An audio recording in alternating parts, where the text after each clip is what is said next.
15 अगस्त 1977 America की Ohio state university में एक एस्ट्रोनॉमर जेरी आर अहमद ने एक ऐसा सिग्नल तलाश किया जिसको सुनकर, जिसकी इंटेंसिटी को तलाश कर कर वो एस्ट्रोनॉमर भी हैरान रह गया दोस्तों। जब जेरी ने सिग्नल की इंटेंसिटी को मेजर करके डिकोड किया और लिखा 6EQUJ5 और साथ ही में उसने सिग्नल के एंड में पेपर के ऊपर लिख दिया वाओ, और उसके बाद से ये वाला सिग्नल कहलाया दी वाओ सिग्नल। आज तक ये वाओ सिग्नल एक मिस्ट्री है दोस्तों। अभी तक किसी भी एस्ट्रोनॉमर को पता नहीं चल पाया कि इस सिग्नल में कोई क्या बोलना चाह रहा है, लेकिन पता सिर्फ ये है कि ये सिग्नल किसी एक नॉर्मल सिग्नल जैसा हरगिज नहीं है दोस्तों। और इतना पता है कि ये सिग्नल सैजिटेरियस कॉन्स्टेलेशन से कहीं आया है दोस्तों, यानी शायद किसी एलियन ने भेजा हो, या किसी इंटेलिजेंट लाइफ ने, या किसी स्टार से आया, कुछ नहीं पता दोस्तों। लेकिन ये पता है कि सिग्नल कुछ स्ट्रेंज सिग्नल है, तभी इसको कहा गया है दी वाओ सिग्नल। लेकिन मैंने इस सिग्नल का जिक्र किया क्यों दोस्तों, कि आज का टॉपिक यही है कि हम इस पूरी कायनात में अकेले हैं, या फिर हमारे जैसा इंटेलिजेंट लाइफ किसी और सैयारे पर मौजूद है दोस्तों। कभी अकेले वक्त में दोस्तों बाहर जाइए और कायनात की तरफ देखिए और ये सोचिए कि क्या इतनी बड़ी कायनात में इतने सारे स्टार्स हैं, क्या हम इस पूरी कायनात में अकेले हैं दोस्तों, या फिर हमारे जैसे भी कोई और है। ऑब्वियसली दोस्तों आपको ये लगता होगा कि हमारे जैसा भी इस कायनात में और कोई है, लेकिन इसके सबूत क्या है? वाओ सिग्नल के अलावा अब तक हमारे पास कोई ऐसा ठोस सबूत मौजूद है या फिर नहीं है जिसकी बिना पे हम कह सकें कि no, there are other life forms in this universe. 1961 में एक एस्ट्रोनॉमर फ्रैंक ड्रेक ने एक इक्वेशन पेश की, द ड्रेक इक्वेशन।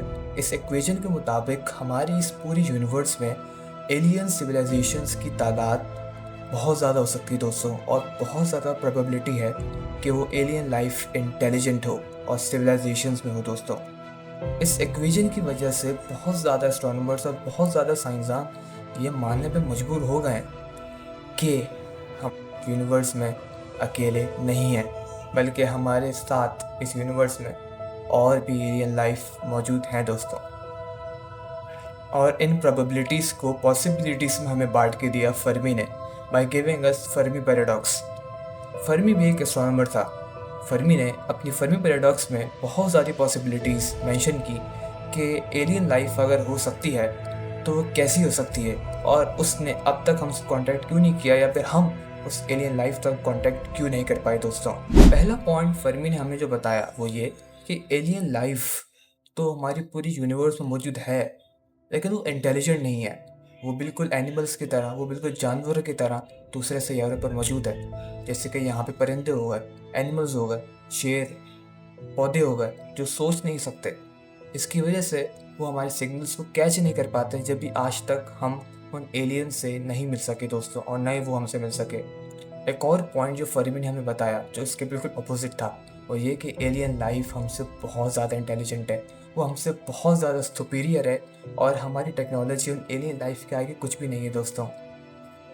एक और पॉइंट जो फर्मी ने रेस किया वो ये कि एलियन लाइफ मौजूद तो है, लेकिन बहुत कम। हमारी यूनिवर्स बहुत बड़ी है, स्टार्स एंड प्लैनेट्स बहुत ज़्यादा हैं, हैबिटेबल प्लैनेट्स भी बहुत ज़्यादा हो सकते हैं दोस्तों, लेकिन एलियन लाइफ बहुत कम है।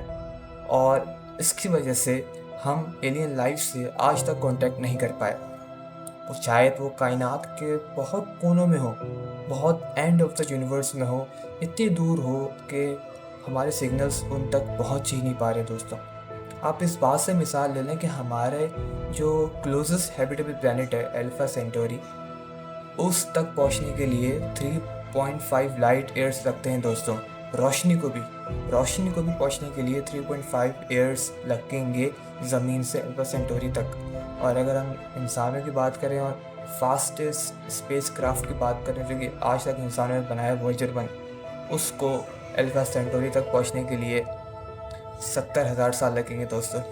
यस, एक और पॉइंट जो फरीमी ने हमें बताया, और ये लास्ट होगा, और भी पॉइंट्स हैं लेकिन इतनी बड़ी वीडियो हो जाएगी दोस्तों, इतने सारे पॉइंट्स हैं फरीमी के, अब मैं पूरे डिस्कस नहीं कर पाऊँगा।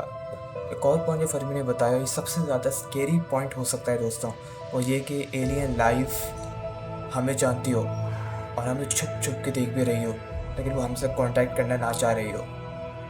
ये भी हो सकता है कि वो हमारे हर मूव को जज कर रही है दोस्तों। एलियन लाइफ को हमारे बारे में हर चीज़ पता हो, लेकिन वो जानबूझकर हमारे करीब ना आ रही हो और सिर्फ दूर से ही हमें देख रही हो, और एक दिन हमसे मिलने के लिए या हमारे ऊपर कब्जा करने के लिए हमारी ज़मीन पर आ जाए। वैसे ये कहने को तो सारी हाइपोथेसिस थी, लेकिन असलियत में किसी को भी नहीं पता कि एलियन लाइफ कैसी होगी। क्या वो वाकई में मौजूद भी है? क्या एलियंस वाकई में हमारी यूनिवर्स में हैं भी? अगर हैं भी, वो कैसे हैं और कितनी दूर हैं और कहाँ हैं और कैसे दिखते होंगे? आज तक किसी को कुछ भी नहीं पता दोस्तों एलियंस के बारे में। एंड में सिर्फ दो ही पॉसिबिलिटीज़ बची हैं दोस्तों, either we are alone in this universe और we are not. Both are equally terrifying by Arthur C Clarke. लेकिन दोस्तों फिर भी इंसान के अंदर जो क्यूरियोसिटी है वो कभी भी ख़त्म नहीं होती, और एंड तक इंसान इस सवाल का जवाब ढूंढता रहेगा, क्या हम इस कायनात में अकेले हैं? कि हमारे जैसे मखलूक़ात और ज़मीन पे या और प्लैनेट्स पे हो सकती है या भी नहीं हो सकती, या हम इस पूरी यूनिवर्स में अकेले हैं?